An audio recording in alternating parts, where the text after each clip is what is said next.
Hi, and welcome. This is the PodKaz. I'm Todd Milewski here with Nicole and Haase from USCHO.com, and we're here to wrap up the first half of the 2025-26 NCAA women's hockey season. We'll have a few questions from our mailbag later on in the show. We will look back at the Rivalry Series. But Nicole, our first real topic today is, just taking a glance at maybe some of the things that have changed since everything got going back in September. And I did a little look at the preseason USCHO.com rankings versus the last USCHO.com rankings before the holidays. And there's a few teams that have made some pretty big jumps and a few teams that have made some, pretty big falls compared to where they were expected to be in the preseason. And I mean, we know that has to do a lot with the preseason one. It is more about how they finished the season previous. For sure. But you're looking at teams like St. Lawrence, 9th in the preseason, not ranked right now. Boston University, 11th in the preseason, not ranked. On the other side, you look at a team like Princeton, ranked 14th in the preseason, now number 9. Northeastern, 15th, now number 7. There's a lot of changes we've seen. I wonder if there's a couple that maybe have stood out to you that have been especially big as we've gone through this first half. I think probably the two you just mentioned are the biggest ones, right? Like we were wondering about Northeastern to start, and they really, they took a little while to put things together, but have just come on so strong in the last 6 to 8 weeks. And I think part of me feels like the preseason versus the current poll just shows how much we're all BSing our way through the preseason poll. And we've just been lucky before that parity is not been as good, that, the same 15 teams have been the ones that are in it. And I think it's great for the sport. I think it says a ton about how many teams we've seen move in and out of those bottom 5 spots.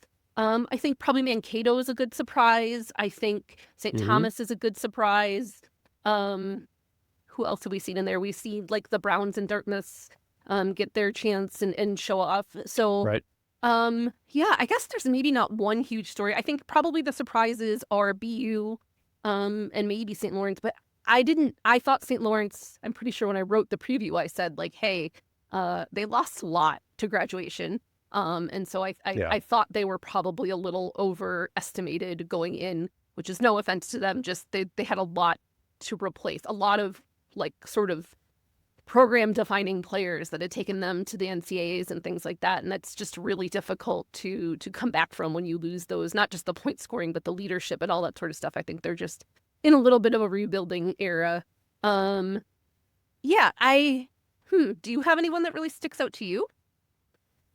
I was just looking from a numbers perspective. The biggest one to slide has been Colgate, number 5 in the preseason, coming off of a really good season. Now barely hanging on to a top 15 spot at all at number 14. It's a group that we thought, maybe at points in the first half was okay, well, there's a win they can build on, but it just hasn't happened. It hasn't been able to have enough connected wins to make a difference. And I don't think they're, just going back to the ECAC standings, they're not in a terrible spot. They're in 5th place, 16.5 points through 10 games. So they're still in that mix to be a top 4 team. It's just that it's going to be a lot more of a challenge for them to, they're going to have to win a conference playoff championship to get a NCAA tournament seed spot this year at 9, 10, and 1 overall going into the second half. So that's the one that kind of stood out to me. On the negative side and the positive side, you mentioned that Minnesota State being a team that was not ranked, no votes in the preseason poll, and now up to number 12 after having a couple of one real possibly season-defining weekend against Minnesota, getting a sweep there, I think, for the first time since 2006. And so that was a statement to me that, okay, something's building at Minnesota State. Right, and I think the important part is that they could have sort of followed it up with consistent results. A lot of the teams I mentioned, St. Cloud, St. Thomas, Brown, Dartmouth. Like we've seen a bunch of teams move in and out of those bottom ranks, but like Minnesota State in the last couple of weeks have really found themselves staying there. They're still consistently. It wasn't a fluke. It wasn't a one-off. I've been impressed with their ability to string some stuff together. Like obviously they're not perfect. Obviously they're losing some games, but like that series with St. Cloud State was actually one of the more surprisingly fun weekends. That series that I was maybe not necessarily expecting. And the thing I was going to say about Colgate too, just going back for a second, was I think we all underestimated the like change of goaltending and like loss of defense. Or maybe that they were so good on offense that like we didn't notice that they didn't have a super strong defense before this. But it's not that they're not scoring goals. It's not that they don't have talented offense. Like I think everybody's like, oh, they lost Calty, and that was the end of it. But to me, like that's not the story, because they're like they still have really good scoring talent, and those players are still scoring goals. But it's sort of the overall like ability to not hold on to the puck as long, and maybe like a lack of depth that's different, that I think is really sort of the surprising part. Because I think if you said like, oh, you know, Colgate graduated some talent and now they're not scoring as many goals, I'd have been like, okay, that makes sense to me. But if I remember correctly, like their stats aren't super different on the offensive side from last season. You know, they still have these like top tier players up front. They're just it's sort of the other end of the ice, or maybe the more complete game where things have changed. I think that to me is maybe the surprising part as opposed to just the overall record. I think maybe if there's a conference I'm surprised by, it's Hockey East. We were starting in the season, we were talking about, well, is this a one bid league again? And now we've got UConn in the number 5 spot in the NPI, not far behind Penn State. So, well, actually there is a gap there now that I look at it. So that's, you know, looks like a pretty good spot for UConn. You've got Northeastern at 6 in the NPI. So these are two teams that have really established themselves in the non-conference portion of their schedules, and then having some success in certainly on Northeastern side in conference play so far.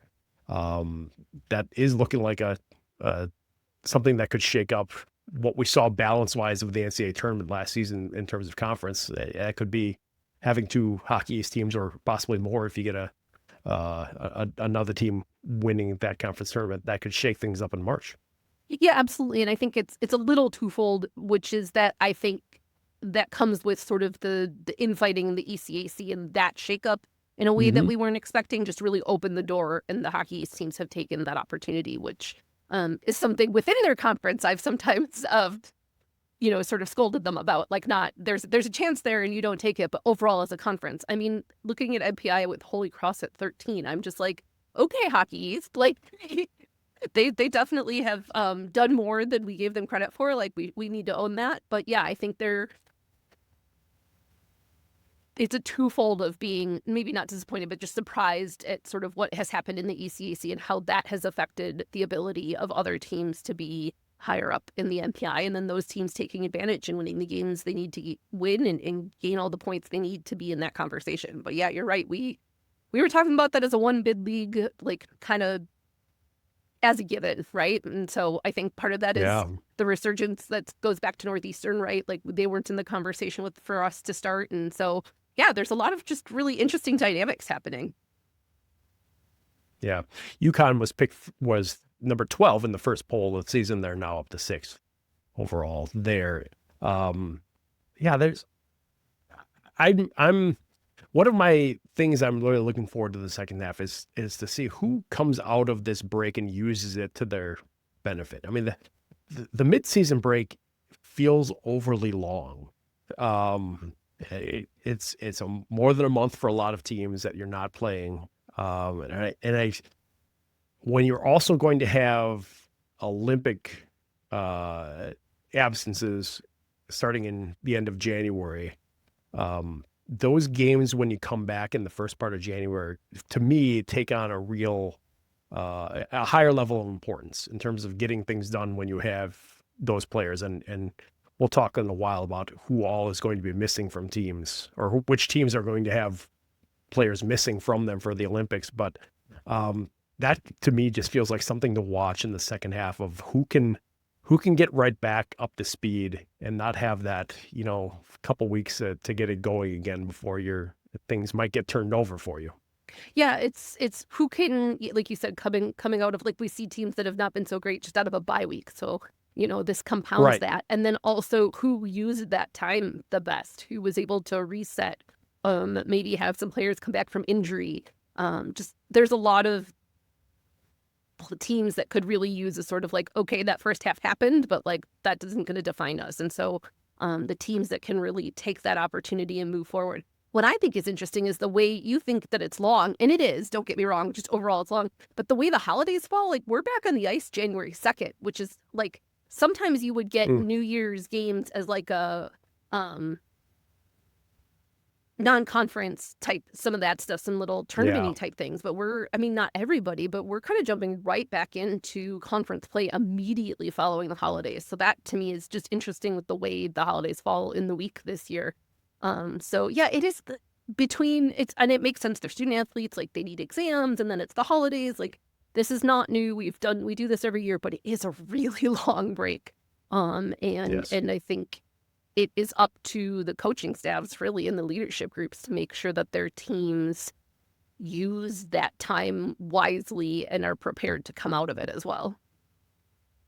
Yeah. I want to take a real quick spin around the leagues here and compare the standings to what was the predicted standings by the coaches before the season. In Atlantic hockey, Penn State is running away with that again as predicted. So not a lot of difference between what we saw back in September and what we're seeing now. ECAC, there's Princeton up at the top, and they were picked to finish 6th. So kudos to the Tigers for putting together a really good first half in conference. And overall, 11-4 overall. I believe it's 8-2 in conference. So there's another team that really has been in a good frame of mind, I guess, in terms of how they're going to get things done this season. Yeah, I think Mackenzie Alexander getting up to speed and being, a top tier player within the first month or so of play is just absolutely a game changer for them. I mean, we looked at their graduation, we looked at Sarah Paul leaving, and everybody went, well, it's going to be a little rough for Princeton. And I just like kudos to them for not like accepting the premise and just really going out and sort of playing their game. I feel like they really did a good job of sort of pushing out the noise and just going out and playing their type of hockey. Yeah. In Hockey East, we mentioned Northeastern leading there 11-1 in conference play. They were predicted to finish 3rd. UConn was picked for 1st, and by points percentage, UConn is still 2nd. There's a different number of games having been played there in Hockey East. So UConn now in 4th by just sheer points, still in 2nd by points percentage. NEWHA, that's where things have kind of just flipped all over the place compared to the preseason. The preseason projected champion was Sacred Heart, which is currently in 7th out of 8 teams in the standings. The team that is in 1st place, St. Anselm, was picked for 5th. So beautiful, chaotic conference. No idea. Yeah, right. We had no idea, and we maybe still have no idea. And I wonder if that has a lot to do with, a lot of changes in personnel. Players coming in, going out. If we really don't get a great read on a lot of these teams until right before the season in terms of rosters. And so even the coaches around the league probably are a little like, it makes me feel better that the coaches got it so right. Like if they don't know. Right. And just as a general, like as the person who writes previews and thus is searching out rosters the second they're posted, NEWHA generally is the last group of schools to post their rosters. So even less time to figure that out. Usually I've got my previews done and I'm just waiting for 1 or 2 NEWHA teams. So yeah, generally feeling like I don't have any idea what's happening there. They're also pulling usually some players maybe from U Sports, maybe from D3, so players that we're just less familiar with overall as well. But yeah, I mean, this like my beautiful chaotic league. I love it so much. They won me over a few years ago with that postseason where Franklin Pierce won all those like double overtime games, and I've just been all in after that. So I think it's, like obviously there's a huge gap in between the, where NEWHA is and some of the other conferences. That being said, I think it's a great thing for the game that it is completely up for grabs, that on any given weekend, the team, like the idea that the team that was picked to take fifth was like essentially running away with the conference for a while is like absolutely bonkers. Like tell me where else we were going to see and the team that was picked first is in, second to last. So love that I have no idea what's happening. Makes it fun to watch. Absolutely. You are correct there. The WCHA, I didn't mention this in terms of the poll, but the preseason poll had Wisconsin 1, Ohio State 2, Minnesota 3, and well, that's still the way it is in the preseason poll. And Wisconsin, Minnesota, Ohio State predicted to be in the top 3 of the WCHA. Well, that's where we're at again. Yeah. So not a lot of surprises there. It is, we talked about Minnesota State. They're the team that has climbed up to the top of the second tier. As we've talked about in the past, it's really tough to crack that top 4 of the Wisconsin, Ohio State, Minnesota Duluth. But there's Minnesota State giving it a go. Still 7 points behind Minnesota Duluth for 4th place, but a lot more than I think a lot of people thought was going to be there. Yeah, absolutely. Like you said, it's nearly impossible to crack. I think what's important for this conversation or for Minnesota State is what they can build from this in terms of recruiting and bringing in players and what they can build from this for future years. It's not to say that I also think that they're going to continue to be a really good team. And I think that first round WCHA matchup with likely UMD is going to be fascinating for a multi-game series.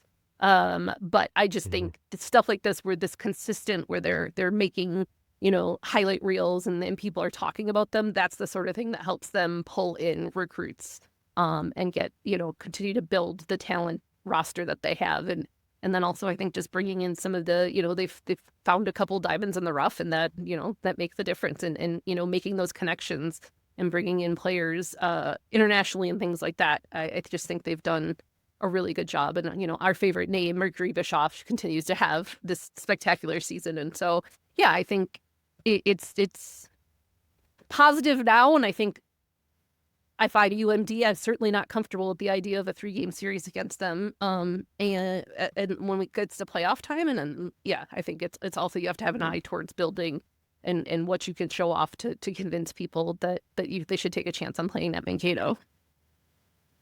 Right. Before we wrap up our first segment here, let's talk a little bit about some of the players that have stood out and that people should know as we're getting into awards season toward the end of the second half. And we've discussed this before. This is going to be a different kind of second half of the season because a lot of these players are going to be gone for 5 weeks, 4 weeks. I forget what exactly the number of weekends is, or I guess how many games are involved for each of those teams, but a significant amount of time. So when you're looking at pure stats, this year is not going to compare with previous seasons.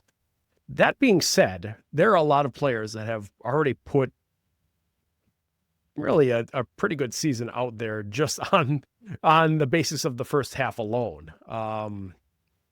Who do you think, I guess if someone's asking you which players we need to look at in the second half, who's, given that context of some of them may be gone, but who are we looking at?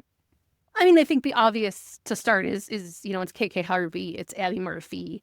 I think Hilda Svensson's got to be the most interesting rookie we've seen maybe since Daryl Watts. She's 5th overall in scoring, 12 goals, 21 assists. But she's someone that will also be gone for the Olympics. So for me, it's looking at like who can make an impact when, things are scrambled a little more. So someone like Kaylin LaMarche, who's just had that ridiculous, she's got 22 goals so far this season. Just had this amazing breakout. I think she's got to be in the conversation. I think Lily Shannon at Northeastern has to be in the conversation. I think it'll be very interesting. Full disclosure, I'm on the Patty committee this year. We've had no discussions or anything like that. So none of this is inside information, but I do think having done this a few times, I do think the conversation will be interestingly different this year as we look to decide how much it matters, how much time a player missed, and if that's going to be held against anybody, consciously or subconsciously. Things like that, I think, are gonna play a huge impact in that. The other thing is that like the Patty committee gets the top 10 handed to them, and then they choose from there. Like the committee doesn't narrow it down. It comes from voting and things like from coaches and how many times someone makes, is listed, and then they narrow it down from there. And so it's not just, the people on the committee making that, but how coaches are viewing that too. And often you find kind of there's usually one or two players that may seem like an outlier in terms of like not necessarily top 10 in points or top 15 in points, but that the coaches have been really impressed with when they play against. To me, that's always one of the interesting things to see who comes out of that. But yeah, I mean, Wisconsin's had a couple of huge blowout games. Ohio State has had a couple, like you can't just go by pure points, right? Because, when Wisconsin's winning in Nashville by massive numbers, it's you can't put too much credence into some of that. And if you look at the top 15 in scoring now, it's like the top 3 lines of Wisconsin are on there. So like, where do you make room for someone like Jessica McKinnon at Robert Morris, who is currently 9th in points with 13 goals, 15 assists, 28 points? Like, that's the stuff I think we need to look at. And I think it's interesting. I'm almost sad that Hilda Svensson is running away with Rookie of the Year, because I think this is one of the better years for rookies. We've got Sarah Manis. We've got, who else was I looking at? Oh, Ava Thomas at BC. It's just been a really interesting year for rookies making strikers of Blocky at Northeastern. I think I said Mackenzie Alexander earlier as a rookie, and she's a sophomore, and I apologize. But yeah, just some really interesting players making huge impacts, and for teams that aren't necessarily the ones that we're all always talking about. And so I think that it's probably Hilda's to lose. But again, she will be missing that month, and so it'll be interesting to see what some of the other players that'll still be here can do. But I do think, KK is a generational talent. She was a top 3 Patty Kazmaier finalist last year. She's the only one averaging more than 2 points a game. It's hard to argue with those numbers right now. Yeah, and she's on, I think, a 17-game point scoring streak, which is, I believe, the same number as Josephine Bouvang is at for Minnesota. She's also someone that is kind of in that mix, but that 5-game winning seeing goals. 41 points in 20 games. Yeah, for a defender especially too. We're really in a different category here, is what it feels like to me. And I just don't know what the Olympic break is going to mean. I hate to keep coming back to that, but it just really feels like we're talking about a college hockey award, but is there going to be anyone that's going to fill in that? Really, it's going to be a vacuum of talent for that month in college. So and then interestingly, it's going to be fascinating. From a devil's advocate, like with Wisconsin missing 6 players, so like their top forwards and their top defenders, if someone like Cassie Hall, who's currently 10th in the country with 27 points, if she just absolutely goes off because she's suddenly out of top line and doing all those things, like how much credence do you give that, knowing that that's happening because the top, like, does that count against KK? You know what I'm saying? Like just a devil's advocate bit of like players that have a really good time when their teammates aren't there anymore will be really interesting. Yeah, I just sort of picked her out of the hat, but I think there's going to be some interesting, there's been some really standout players at Penn State too. And so with Tessa gone, does that like give Grace Outwater like a chance to pick up even more points? She's top 20 right now in points. And so, yeah, I think the big thing for me for KK is not just the total number of points, but that like she's also got 11 goals, which is up there among leaders. Like it's not like you look at Layla Edwards as 12th in scoring. She's only got 6 goals, right? Like as a defender, you're going to have fewer goals, but KK's still scoring. And I think the game winning goals is a big one for me. And so is the power play goals. Just because it's filtering out a little bit of that. Everybody scored a bazillion points when they ran up the score a bunch against some of these teams. Do you know what I'm saying? Right. I think too that only 8 penalty minutes is a big one as well. Just when looking at some of these other penalty minute totals for some of the other players. Which is actually a lot for her compared to previous seasons. But, right. Okay, that's our look back at the first half. When we come back, we will get to your questions, and then we'll talk about the Rivalry Series. Stay with us on the podcast. Welcome back to the podcast. Todd and Nicole here to talk about some of your questions. We do appreciate you sending them in. The email address to do that is in our show notes. So any questions you have, feel free to send them along, and we'll try to get them. First question today from Adam Slavens. Over social media, he sent a question saying, any rumblings of schools considering elevating their programs to D1, which is a kind of evergreen topic around women's hockey. We've had a 45th team join in Delaware this year. But there's always the whispers of, well, who's next or who might be considering it? What do you hear or what do you want to hear on that front? Well, the evergreen answer is Michigan. Or maybe not Yes. the state of Michigan. At this point, I wouldn't wish the Michigan athletic department on anybody. But the state of Michigan needs some women's hockey. And then I guess I would like to see, I do not mean this derogatorily to anybody. I just want to be clear on that. But I would like to see some more teams from programs that we know can sort of elevate and really push, like when we saw from Penn State or even from like maybe Syracuse or stuff. I am super thankful that we have the NEWHA programs, that we have Delaware, that we continue to see growth. And I think, being a state school with Delaware, that's important. But just from some bigger programs that are going to have the backing and the ability to provide what is necessary. And I just want to be really clear that, like, I'm happy for all programs, but like if you're asking me for a wish list, I think we, for the growth of the game, like as we sort of talked about, and I think we have another question about some of the blowouts from the top tier versus, teams towards the bottom of the overall NPI and standings. I would like to see, a program or a new program or support from someone that can really put the money and the backing and really put a program that we're going to see elevate and be impactful and playing in the national tournament like Penn State did within 10-ish years or so. Sure. I asked this question to our friends at College Hockey Inc. who assist programs that are interested in finding out how it might work to launch a Division I women's hockey program or men's hockey and women's hockey. Usually it's both. And they said that there's been 3 studies this year, in addition to previously having Michigan involved on the women's side.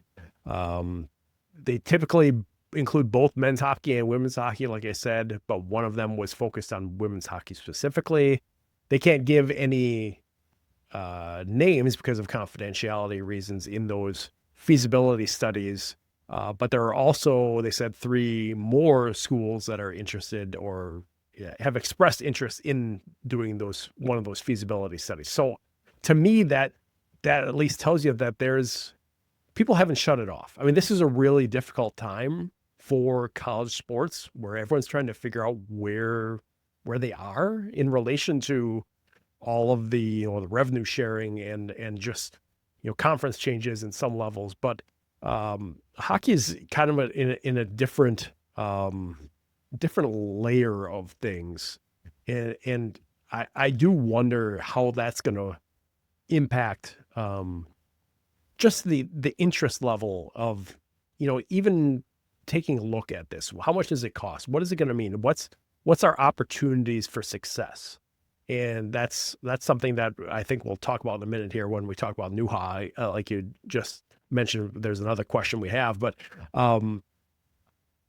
the reason to launch a women's hockey program isn't always to try and win a national championship. For sure. There's some schools that could do that. And we're talking like Penn State at some point will be in that conversation, and that may be this year. But there's a lot more reasons to have that opportunity and to join what might be a regional kind of environment for hockey, if that's big in your area, Michigan, there's reason to have, Colorado. right, there's reason to have that on your campus. Yeah, maybe I should have said earlier to maybe someone out west. Maybe now that the Big Ten has 37 schools, we should talk about elevating a club program like Oregon or any of those schools. Yeah, I agree. I definitely, that was if I, had to personally pick, I would love that. But I think all programs are good programs. I think all opportunities for more girls to be playing and to look forward to playing in college and have an opportunity. And again, we've seen players that weren't necessarily standouts in college that have gone on now to be able to be super successful in the PWHL. And so, there's a whole avenue there, and more girls getting to become women who play hockey collegiately. Nothing but good things comes from that. I like, even at some point, earlier in my career, I was not understanding like maybe the point or like should we be doing this? And I have completely flipped. And I think just the idea when, you got those numbers on the feasibility study, I mean, we're not that far removed from shuttering programs. And so I think there was a worry for a few years that like hockey programs were going to be declining. And I think once, one or two programs does it, then I think that gives athletic departments the idea that they should maybe also look at that. So I'm just happy that we're still talking about adding women's hockey. And I think, we haven't seen nothing but growth in youth numbers of girls playing hockey in the U.S. in North America. We've seen nothing but improvement when girls and women come over from Europe and play here, and the impact that's had on the international game. Like we could be bigger advocates for NCAA hockey and what it can do for girls and women. And so, just the continued growth is great. And I just think it's really cool and good. Like a lot of this comes down to logistics of like they want to elevate their men's football and then suddenly they have to have more women's programs. And like it's a lot easier to add something like track or lacrosse that doesn't like require a rink, right? Like that, like you just need a patch of grass and some locker rooms. I mean, I'm oversimplifying it, but the point of the feasibility study is to see like if the university can do this, like where someone with Delaware had a nice rink on campus. And so like they had to add some programs because of football. And it was really cool that they went and said, women's hockey is one of the ones we want to add. Like that makes so much sense for us. And so I think it's really important for that to be a thing that athletic departments and athletic directors are thinking. Yeah. All right. Thank you, Adam, for that question. Our next question is from Bill Romine, who asks, at this time, what advantage does the NEWHA and other small school conferences have by playing in Division I hockey? He mentions, there are disadvantages in terms of recruiting and budgets. He pointed out the Smashville Showcase where Stonehill lost to Wisconsin 17-2. He mentioned that as being unfortunate. My first thought on this is that, well, if they want to play hockey as a Division II school, they have to play with the Division I, Division II group. They can't play down in D3. So if they want to be part of it, this is it. But I wonder what your feelings are just in general of the place in NCAA women's hockey for schools that are in the NEWHA. I mean, because we've seen that like they're playing for their championship, and winning a conference championship is no small feat. So if you're in a conference, you can win a championship. That's something. Oh, I'm not sure I have fully smart thoughts on this. And if a player or a former player from NEWHA wants to talk to us about this, we'd love to hear from you, because I do think it's really difficult to sort of understand or justify some of that stuff. I do think that Wisconsin whomping on NEWHA in the Predators practice facility is not a good use of anybody's time. I think, higher ranked teams playing teams towards the bottom of the NPI is not overall necessarily a bad thing. I think it's good to know like what the standard is, like what you can be aspiring to. I think it's good for teams to go to like Minnesota and Wisconsin and see purpose-built women's hockey facilities and like what the best of the best looks like. I think that's sort of important for coaches and student athletes and even administrators to all see.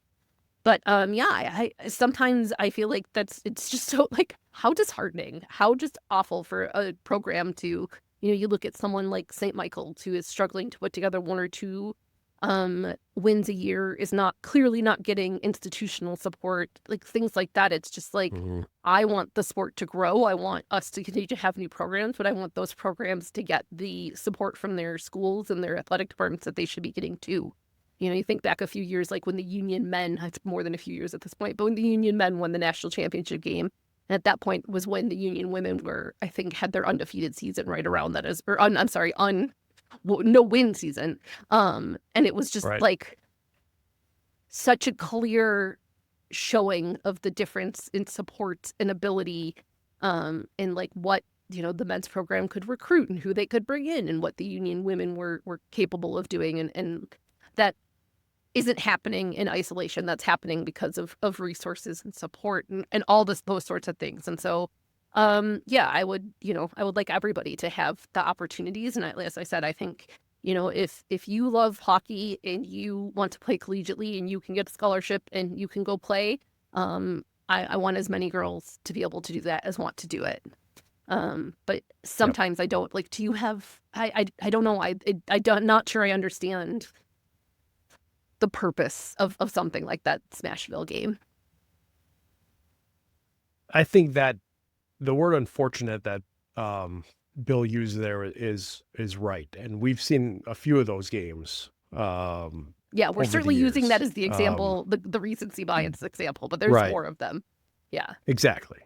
I do know that events like that have a purpose of for sure taking NCAA women's hockey into an area that doesn't have it, so that girls who play in that area can see it. Yes. And I just, I don't know that. But doesn't that harm Stonehill having been in that situation? Like, what girl watching that is like, I want to go to Stonehill, Yeah, I mean, there's the thing is that harm. there are, right. I mean, so there are 45 teams and there are 20, 25, whatever the number is, players on each roster. I mean, not all those players are going to be Olympic caliber. For sure. Or, WCHA caliber. Or, caliber of being on maybe 30 of the 45 teams. There's a lot of players that are going to be needed to fill out those rosters. And so you're going to get into this, this is an opportunity to play Division I, national collegiate, whatever we want to call it at this level, hockey, as an experience for, for life. Yeah. And I think there is value in that still, even though it may be hard to see in the moment, and it's hard to see in the scores and the rankings. And that is still what a lot of our athletic enterprises built on, is that opportunity. For sure. And so I think that is what it comes down to for me, is that there still needs to be that chance to have a chance. Yeah. to put it in a strange way. I don't think anybody's questioning like whether there should be NEWHA programs. I think it's the part where you put NEWHA against the reigning national champion. Yeah. Which is the, then it comes down to like maybe where the, where one of these teams affiliate, like who planned this tournament? Who did this? Right. But yeah, right. No, I absolutely agree. Like there's so much, we know, like studies show how important it is for young girls and women to participate in sports, what they take away from it, the life skills, the way that it prepares them for the future, the way that women that are in C-suites in business almost all have, high level athletic backgrounds. Like there are inarguable ways for me to like justify, or however you want to use it, to say like why these teams should be playing. I think it definitely is one of those things where maybe we just don't need to like publicly embarrass them in front of potential recruits. Right. So yeah, I think those are maybe two separate questions. But like I personally, like, as someone, as I said, who in the past was maybe like, why are we adding another, program from a small school in the same sort of area where we've got a bazillion D1 and D3 women's programs? I've completely changed my tune, because I want every single one of those girls and women who want to play to have that opportunity. And those girls and women aren't stupid either. Like, they know what they're getting into when they go to some of these programs, and like that is a choice that they're, like you said, the chance to have a chance, but also the chance to have an outstanding collegiate experience and be student athletes and represent something bigger and make lifelong friends and learn all the sort of all of that sort of thing. So I hope that nobody out there is questioning like why those programs even exist. And as when we started NEWHA was what 4 or 5 programs to start, and here we are, so many more girls and women getting a chance to play. I think that's the be all end all of the conversation. Yeah. All right.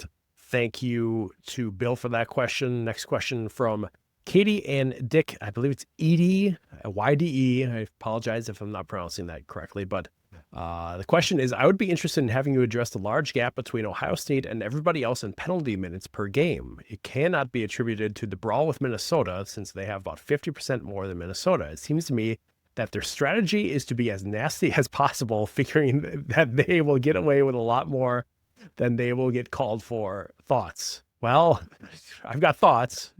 I'll let you go first, so if you want to have some thoughts on that. Well, you did some comparison and went and looked at the numbers. So why don't you start with that? Okay. So Ohio State does lead the country at 255 penalty minutes and with 14.17 per game. But that only tells part of it, because they actually have more games where the opponents has taken more penalty minutes than the other way around. So there are 8 games of the 18 they've played where they have been called for fewer penalty minutes, and 7 games then that they've been called for more penalty minutes. The numbers being equal in 3 games. So we really are looking at that Minnesota game, October 19th, that ended with a brawl after the horn. Ohio State ended up with 75 penalty minutes in that game, thanks to 6 major misconducts or disqualifications at the end. So that's 60 of those minutes right there. Then there was another game, November 1st against St. Thomas, called for 29 penalty minutes, including one of them that was a 5 in a game. So that's 15 of those minutes. Those things do add up fast. They do. And when you're talking about a side of the game where there aren't, tons of penalties called to begin with in a lot of games, for better or for worse, I think you could say in some games that, there probably could have been a few more calls made that might have prevented it from getting out of hand later. I know we've both seen those kind of games. I still think an average of 14 minutes a game with those outliers having been thrown in there is not ridiculous, because of what is cooked into that number. There's a couple things. That's all I've got. One, I would say, I think it's twofold. What you were just saying is that like there are plenty of games where stuff goes uncalled, but also maybe because of how things started this season. Like that Wisconsin Ohio State series, they were calling, like 2 people looked at each other in the face-off circle and they were both going to the box. So there had to be a ton of minutes there, but it was like very little actual power play time. It was just like preemptory disciplinary. Like, nope, don't you even think about it. So I do think that some of that is playing into it at this point. I think the game overall has become more physical. I think, the SCHL in Sweden added more physical contact, and now the PW has added more physical contact. Also, the players are just bigger, stronger, like that's just a product of how the game's going to continue to grow. And so I do think there has been, the way that the game has been called, I think continues to evolve and change. And one of the things that we run into is that like the people that have always called it one way are, I think, now struggling with finding the correct line on it. When the WCGA was very just let them play. And that's not going to fly anymore. And so the refs that were not calling much of anything are now, I think, struggling and maybe going the complete other direction to call too much. I think there's part of that. And then also I just think, Ohio State plays a game. Like they are very physical. They do that strong forecheck, which is going to lead to more things like trips and holds, and especially if they're getting beat on that. I mean, we saw, with some of these games where teams are getting breakaways and things, that's going to lead to a little bit more penalties. And I also think, like, I do not think Ohio State would be offended by me saying this. I mean, I think in the vein of Abby Murphy, they like being a little bit antagonizing, right? They're a little bit shit stirrers, like on purpose. They want to get a reaction out of you. They want you to do something stupid. And I think that is just going to naturally lead. Sometimes they're going to get called for it. Sometimes they're not. Sometimes they're going to say something and then later they're going to get coded into something. I mean, they are all still, 20-somethings and silly. But yeah, I think, these are still kids. And I think that Ohio State likes their underdog mentality. They like to push people's buttons. I think, they're not as over as Abby is, but I do think, and there's just like ongoing rivalries at this point. Like, I'm pretty sure half of Minnesota, Ohio State, and Wisconsin all would love to just, get each other out of a game. So you're going to see Layla and Joy Dunn standing up to each other, and you're going to see, Abby going after several players and trying to, goad them into things. So, yeah, I think what you're saying about the numbers absolutely makes sense in terms of I don't think they're that out of control. And I think it's a product, too, of Ohio State is not exactly the team this year that they've been in years past. And so, that's not to say that they're not still very, very good. I don't want to, no offense, Ohio State by any means, but I do think sometimes there are plays where, maybe things aren't clicking the way that they had expected them to. They're younger this year with their international players and things like that, that I think it's just naturally they're used to pushing and then them being able to catch up to things like maybe slip past the defense and stuff. And so that's going to naturally lead to some more penalties just as they sort of figure out who they are this year with a younger roster and having graduated a ton of the players that sort of define things for the last few years. Yeah. Thanks for that question, Katie and Dick. Let's move on to our last one, which is from Clay Green. Which WCHA team is best situated to make a move upward when the Team USA players leave at the end of January? We might expand this to, all Olympic players leaving, that are leaving in the tail end of January. What are your thoughts there? You can look at this a lot of ways in terms of there are opportunities within teams and there are opportunities for other teams that will not be losing very many, if any, players. Yeah, I'll start this by saying that sort of the list I made used World Championship rosters from last year and sort of what I could find from some of the pre-Olympic stuff, but nobody's got a roster out now. So looking at current NCAA rosters and guessing which of those players will be missing is still an imperfect science. But based, sort of on best guess or the players that have been sort of in the pre-pools for US, Canada, and some of that stuff, I show that the Gophers will be missing 6 players, the Buckeyes will be missing 6 players, the Badgers would be missing 6, UMD would be missing 5, and St. Cloud would be missing 5. And then St. Thomas, Mankato, and Bemidji are not going to be missing anybody. So in that group of not missing anybody, St. Thomas and Mankato are the 2 teams that have sort of created the most chaos in this conference. And so to me, are the 2 teams that have sort of the most opportunity. But, those top 3 teams, Wisconsin, Minnesota, and Ohio State have depth, have, the ability to sort of make up, or however you want to say. I don't think there's going to be a massive drop off from any one of those teams. But I think the biggest thing will be there's going to be more mistakes. The pace of play is going to be slower. It's going to be players, maybe playing more minutes or playing in positions that they didn't play in before. And that's, I think, where the opportunity lies, where your St. Thomas and Mankato top lines can maybe use their speed, do some, stealing of the puck and things like that, and really push against the less experienced players. And so for me, I think it's St. Thomas and Mankato, and that's kind of a boring answer, but it was borne out by the fact that the other 5 teams are missing a bunch of players. Yeah, the thing to keep in mind there with Mankato is even though they may not be missing any of their players, they will be missing their head coach. Sherry Dickerman is part of the U.S. Olympic staff, and so that, isn't going to reflect on the ice, but you take your head coach out for a long stretch, Valid point. that does affect something. So just to keep an eye on Minnesota State for that stretch there too. Yeah, and I think the other thing I would point out is that and it does I think both Ava McNaughton for the U.S., Ev Gascon for Canada are possibly sort of marginal in terms of whether or not they make their Olympic squads. But if they are both gone, and we assume Emilia Kirkko is also gone for Finland with St. Cloud, that's 3 of these teams missing their goalies, their starters, which is like a huge difference. Yes. So Ohio State and Minnesota will not be in that position. And so I think those are sort of the key components there that you have to talk about. Right.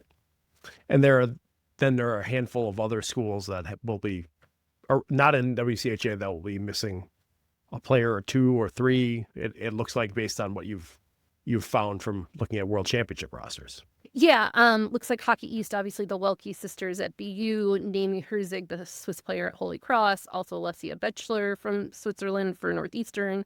I apologize, Alexandra from Merrimack from Hungary. I will not be attempting your last name because I will not do it well. But she played Serevchenko, maybe. Yeah, she played with Hungary in qualifying. Maybe Serevchenko.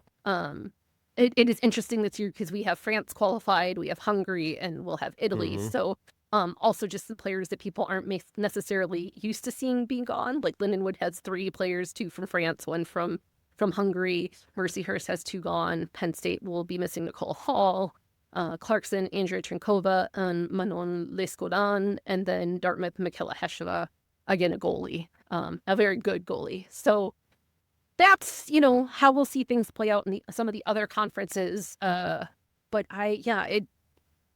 who knows? I continue to feel like we just don't understand how things are going to be affected. We just I don't, as much as we could talk ourselves in circles and probably still get it wrong, I think. I'm one of the teams that I'm really going to be keeping an eye on during that stretch is Penn State, because we know they've put themselves in a position where right now they would be a 1 seed in the NCAA tournament. We know that you mentioned Nicole Hall. We know they'll be missing Tessa Janicki with Team USA. When you're in kind of those narrow margins of, losing a couple of AHA games really hits you in the NPI. Yeah. So if that were to happen during that stretch, that could really throw a wrench into where they are in the tournament field. Right. And there are a team, in the past that have talked about yes, we can win our auto bid, but we would like to have our postseason taken care of regardless of that, no matter what happens in the tournament. So I would say too that there'll be plenty of teams that would like to see Penn State drop below the top 8 teams or so. That opens up another auto bid position. So yeah, they would like to get themselves higher. You know what I'm saying? In the NPI above Penn State. So yeah, I think that's a really good point. That unfortunately, per Penn State, they're going to take a bigger hit per loss. That's just the nature of how the game, the math works in that situation. Right. Okay. That is our look at, I guess, what we're going to be looking at over that month. But we thank you all for the questions that you sent in. Again, if you have other questions that we can address during the second half of the season, find the email address in our show notes. We are going to take a real quick break, come back and wrap things up. Stay with us on the podcast. Welcome back to the podcast, Todd and Nicole, to wrap things up for our last episode of 2025. We're going to take a couple weeks off after this and get back into things when the schedule starts picking up again in 2026. But Nicole, the Rivalry Series wrapped up last weekend, U.S. winning all 4 games in the series against Canada with 2 wins in Edmonton, 10-4 on, what was that, Thursday? Wednesday? I can't even remember. It was Wednesday, yes. And then a 4-1, a lot closer game on Saturday. I I'd like to look at this starting from the Canada side of things, which could be doom and gloom at this point. If you're looking at this, choosing to look at it from a certain perspective, are you seeing Canada, that, are or do you you buy okay? into that? Canadian fans. Yeah, Check. do you think this is something they need a wellness check on, right? Not to hedge, but so I both think that, yeah, I think there are, it's not good. There are question marks for them. I think, there are people that are sort of really losing their chill this week over this. And I'm not sure it's that bad. I think, yeah, I really liked the bounce back from Anne Renee. She had a rough game in that 10-4, got pulled. I thought she played really well. I know it ended up being 4-1, but she made some massive saves. So I think just from the foundation is your goaltending. And if you're worried about your goaltender, that's like the rest of the conversation kind of doesn't matter. So I thought that was really important for the team overall and for fan welfare. Ultimately, I don't think the outcome of these games matter. I don't think they have a huge bearing on what happens in the Olympics. I think the Olympics are just this whole other level. And I don't think we have a good grasp on what either team is going to look like ultimately in that position. I just think that the nature of the games, the pressure of the games, the stature of it, all of that makes it that I think it's impossible sort of to predict. I don't doubt that Canada's going to play spectacularly in the Olympics. That's what they do. They have Marie-Philippe Poulin. They have tons of experience. At no point do I have a worry about whether Canada can play great hockey in the Olympics. I think the question mark for them is maybe some of the line makeups. I think, they had some younger players in their sort of pool that just didn't get a lot of good looks. I think it's very strange to put Jen Gardner so far down the line sheet that they did. I think Troy Ryan maybe relied way too hard on his Toronto lineups and his Toronto players, his PWHL players. And what they look like. You know how well they play together. For me, I thought it was interesting. I thought both coaches should have used these games to get a read on players or different things. And neither of them really did. They really kind of stuck to what we've seen sort of over and over for them. And so when you've got Caitlin Kramer and Chloe Primerano and you're not sure if they're going to make the squad or if they're players you're going to be able to rely on in the Olympics and you don't even play them in one of the two games, they're the healthy scratches, that what you're getting from so many players on that team. And it seems very strange to me to I guess go for ego and the ability to win a rivalry series game over actually testing the players that you have and making sure that you've got the right line combinations and things like that. And it felt like both coaches were more concerned with winning this than what they could learn through these games about their team. And I find that very strange. I think there's a bigger conversation. Sorry, go ahead.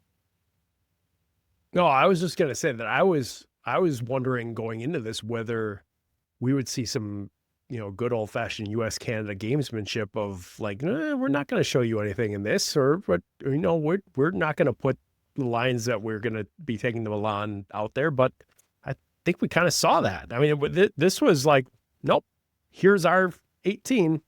Yeah. Let's go play. But it was different from the lines that worked really well at Worlds last year.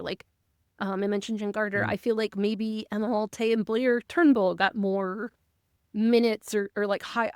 I don't know.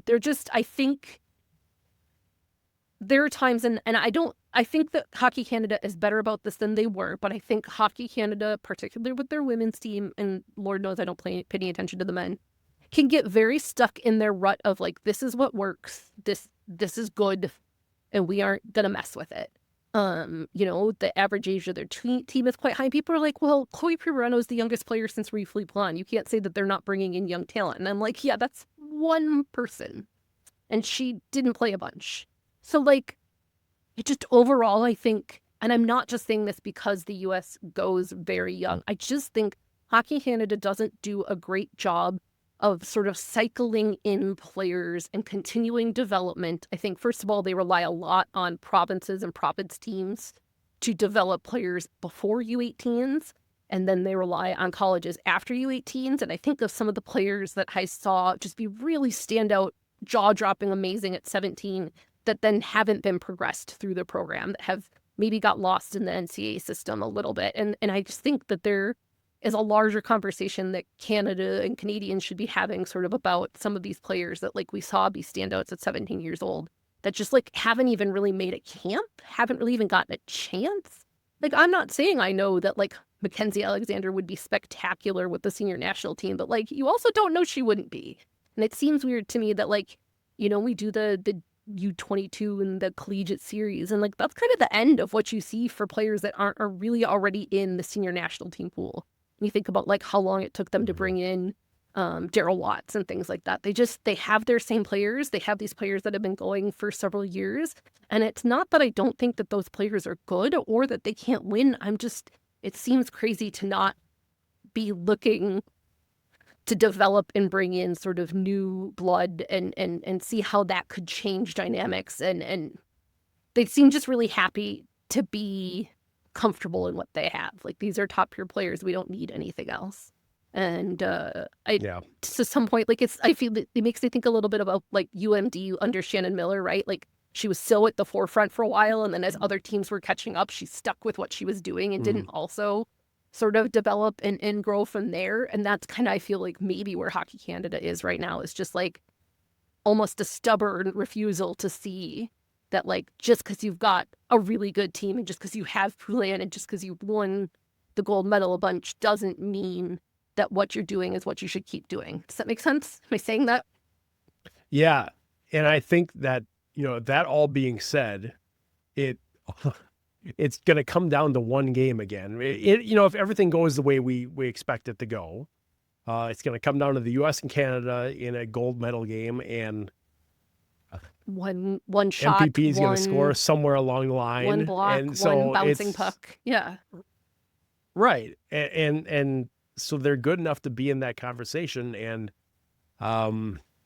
I think we know both these teams at some level are due for a massive overhaul of players as we're seeing the PWHL kind of start to be the producer of players now. You know, this is Hillary Knight's last Olympics for the U.S., probably Poulin's last Olympics for Canada, right? So that next generation is going to have to come in at some point. We've seen that happen for the U.S., I think, a little bit more, to your point. And, well, what's it going to take for Canada to move it along? Yeah, and I feel like this is all well and good, but if Canada wins gold again, like, it reinforces what they did, and like, we sound stupid, and, you know, like, all of this conversation was for naught. But if they lose, then I think, you know, there's a lot of things that you can point to, and it's not just this rivalry series. I think one of the important things is that it really feels like USA has had, whether you agree with it or not, whether you like it or not, there's been a plan in place for 4 years that, like, Milewski started bringing in these young players, got them into world championships, got them international experience. Like, this roster hasn't changed a ton, but the point is giving that young team a chance to work together and get that experience and be comfortable in those high leverage situations and sort of all of those things. And I feel like if you're just going to sort of throw in a younger player late in the game, I'm not necessarily sure how. I'm almost contradicting myself on that in terms of like Primerano and Kramer, but it feels like there needs to be maybe some more long-term planning of developing those younger players and putting them in a position to be able to be impactful at the Olympics. Yeah. I mean, I think about Sims making the mistake that led to the penalty that led to the gold medal in Utica, right? Things like that, so that like she's not in a position to maybe like make a dumb mistake later on, right? Like a mental mistake. I think that's what I am thinking about when I think of like the sort of the long-term planning for US, is that like understanding that mentally the Olympics is just a whole separate ball game, and putting your players in the best position. And like maybe that is the mentality for Canada. Like, why would I put someone younger there when I've got proven, you know, Olympic champions? So, you know, also, like it's all speculation, and I certainly don't want to be responsible for making either roster. So I do think there's, a bigger conversation about like why some of the very talented, very successful Canadian U18s of, say, the last 5 years are not on, at least in camps, in senior national team, not getting sort of token looks once a year at summer festivals and things like that. Sort of regardless of the Olympics, I think that's a conversation that probably needs to be had. But, hindsight will be 50-50 when we get to the end of February, and we'll either sound amazing or like we have no idea what we're talking about. So. Yeah, the tournament starts just a little over 7 weeks from now, which, let's hope there's a rink to play on and that there are seats for spectators to watch from. And streams or video for us to watch. Yeah, video, the capabilities for broadcast. Yes, that tournament's supposed to start on February 5th, one day before the opening ceremony, because it stretches long enough that they need that extra day. So we will be talking about those rosters when they do come out in the new year. That is something that I don't know if there's actually a date yet set for that. The U.S. is known to had do been it happening at the World or at the Winter Classic Yeah. on January 1st, but I don't know that that's going to happen this year. We'll keep an eye on that, but maybe we'll have something to talk about when we come back for our first show of 2026. And then I'll be heading to the U18 World, so don't forget about that before we even get to the Olympics. Which We've got lots of drama. Happens quickly after that, right? Yeah. Yes. Yeah, 3 weeks or so out. All right. Well, like I said, this is our last show of 2025. So, Nicole, I want to wish you and your family a happy holidays, happy New Year, You and as well. Thank you for being you and doing everything you do for women's hockey, because we need someone like you to rally everyone around and to pull together all these lists of things that you do and Thank you. look through dozens and dozens of rosters. So thank you for always doing that. And yeah, And thanks for doing it with me. it's always fun. Would not be near as much fun just talking to my computer screen, so I appreciate that as well.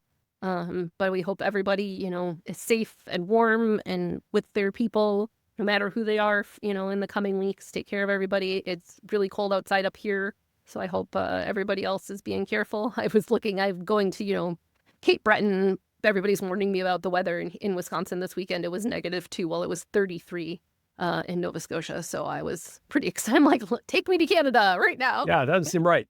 Yeah, right. So We'll take that. But yeah, everybody be safe and careful, and we'll see you in the new year.